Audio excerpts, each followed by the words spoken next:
ይህ የ2018 ዓመተ ምህረት የመስቀል በዓል የደመራ ክብረ በዓል ነው።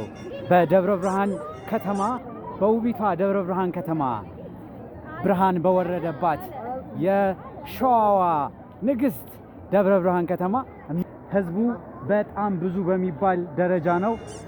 ጥምቀት እንኳን እንደዚህ አይደምቅም ያሉ አስተያየት ሰጪዎች አሉ። በጣም ብዙ ህዝብ ነው ያለው። ይህ የምትመለከቱት የዘርዓ ያዕቆብ ህንፃ ጀርባ በሚገኘው በቤተ ክርስቲያኗ ይዞታ በሆነው ደብረ ብርሃን ስቴዲየም የተከበረው የደመራ በዓል በጣም በሚገርም ሁኔታ በጣም በሚገርም ድምቀት በተለያዩ ትርኢቶችና ጸሎት እንዲሁም የተለያዩ የቤተ ክርስቲያናዊ አክብሮቶች ተከብሮ ውሏል ማለት ነው። አካባቢ በችግር ምክንያት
Desi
የመስቀል በዓል የደመራ ክብረ በዓል ነው። አሁን በደብረ ብርሃን ከተማ ስቴዲየም የሚገርም የሆነ የደመራ በዓል አክብረን ተመልሰን አሁን ደግሞ ወደ ሰፈር እየገባን ነውና የመስቀል በዓል የደመራ ክብረ በዓል በዋናው የደመራ ስነ ስርዓት ከተከበረ በኋላ ሁሉም በየሰፈሩ በየመንደሩ ተደራጅቶ በየጎረቤት የሚገርም የሆነ የደመራ በዓል ያከብራል እና ይሄ እንደምትመለከቱት አንድ ሁለት ወደዚህ ስትሄዱ ብዙ ቦታዎች አሁን ገና ሰዓቱ ገና ስለሆነ ነው ፈጣሪን የሚያመሰግኑበት የመስቀሉን መገኘት የሚያከብሩበት ንግስት እሌኒ ያደረገችውን የዕጣን ማጨስ ስነ ስርዓትና የመስቀሉን መገኘት የሚያከብሩበት በዓል ነው እና ከጥቂት ሰዓታት በኋላ ከጥቂት ደቂቃዎች በኋላ በጣም ብዙ የደመራ እንትኖችን ማየት ትችላላችሁ፣ ብርሃኖችን ማየት ትችላላችሁ። ከዋናው ከስቴዲየም ክብረ በዓል ከደመራ ክብረ በዓል ባልተናነሰ መልኩ ከህዝበ ክርስቲያኑ በየሰፈሩ በየመንደሩ እንደዚህ ባማረ በደመቀ መልኩ የደመራ ስነ ስርዓትን ክብረ በዓልን እያከበረ ይገኛል። እንደምትመለከቱት በጣም የሚያምርና ደስ የሚል የደመራ ስነ ስርዓት እየተመለከትን ነው። ከኛ ጋር አብራችሁን ሁኑ። ቀጣዩን ደግሞ እናሳያችኋለን። በየሰፈሩ ያለውን እናሳያችኋለን። ዛሬ እንደምትመለከቱት ሁሉም በየሰፈሩ በድምቀት የሚያከብረው በዓል ነው እና በጣም ትልቅ ቦታ በደብረ ብርሃን ህዝብ እና እንዲሁም በመላው የኢትዮጵያ ህዝብ በጣም ትልቅ ክብር የሚሰጠውና በጣም የሚወደድ ክብረ በዓል ነው። እስኪ እናንተስ ካሉት ከተለያዩ በዓላቶች ከገና፣ ከፋሲካ፣ ከጥምቀት ከሁሉም በዓላቶች ለእናንተ በጣም የምትወዱት በጣም የምትጠብቁት በዓል ምንድን ነው? ኮሜንት ላይ ሼር አድርጉን። መልካም የመስቀል በዓል፣ መልካም የደመራ ክብረ በዓል እንላለን። ሰላም እደሩልን።